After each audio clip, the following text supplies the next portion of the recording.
What if history's greatest acts of heroism were never recognized simply because of gender?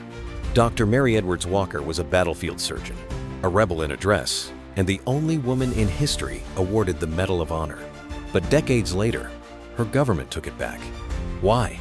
This isn't just a story about the Civil War.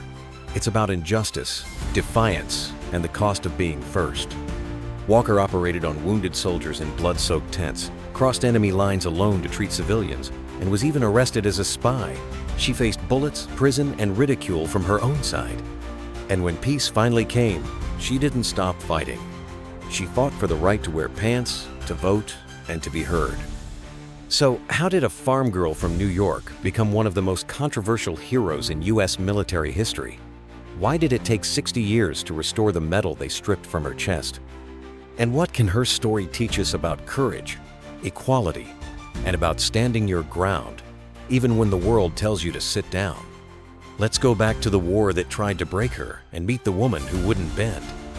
Mary Edwards Walker was born in 1832 in Oswego, New York, into a family that refused to play by society's rules. Her parents, Alva and Vesta Walker, were abolitionists and freethinkers. Their farm doubled as a school where boys and girls learned side by side. The Walkers believed girls should run farms, boys should sew, and everyone should think critically. That belief shaped Mary's entire life.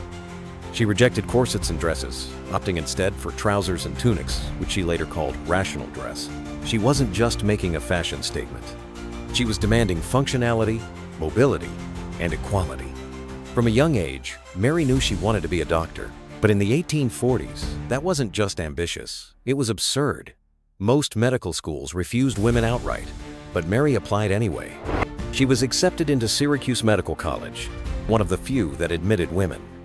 In 1855, she graduated with honors, becoming one of the first female medical doctors in the United States.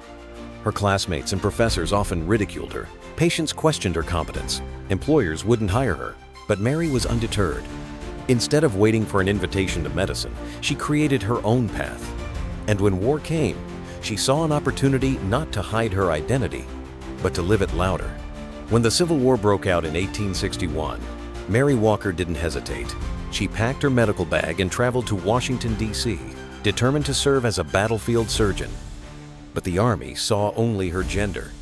She applied to be a military surgeon and was immediately rejected. They offered her a nurse's position instead. She refused.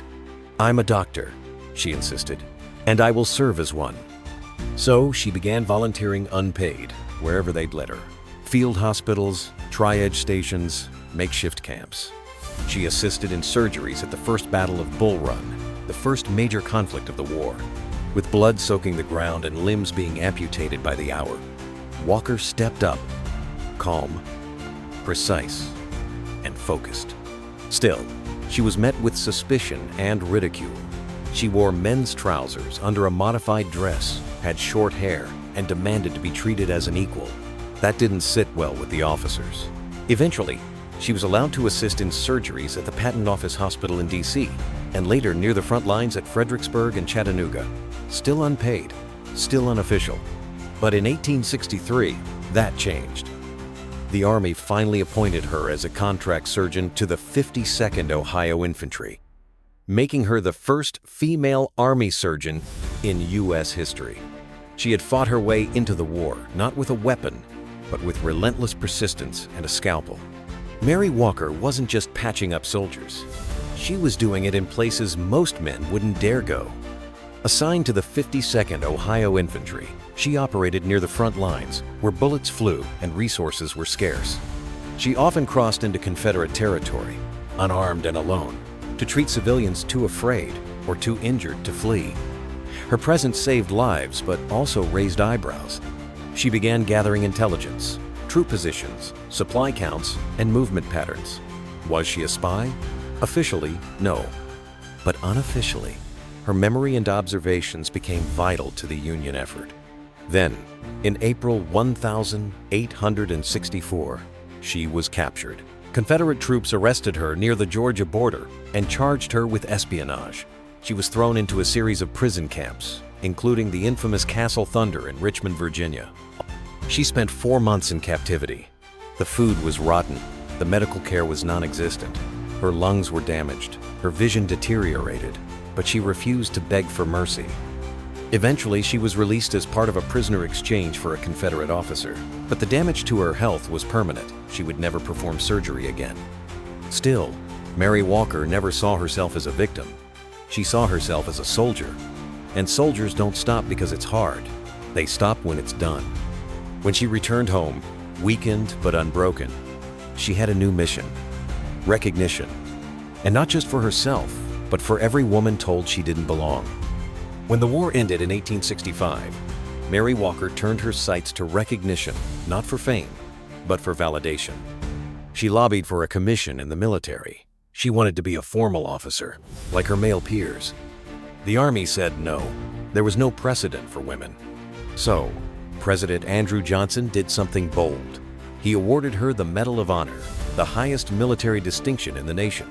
Her citation praised her courage, loyalty, and service, above and beyond the call of duty. She was the first and still the only woman to receive the Medal of Honor. She wore it every day, literally, around her neck, over her clothes, like a badge of defiance.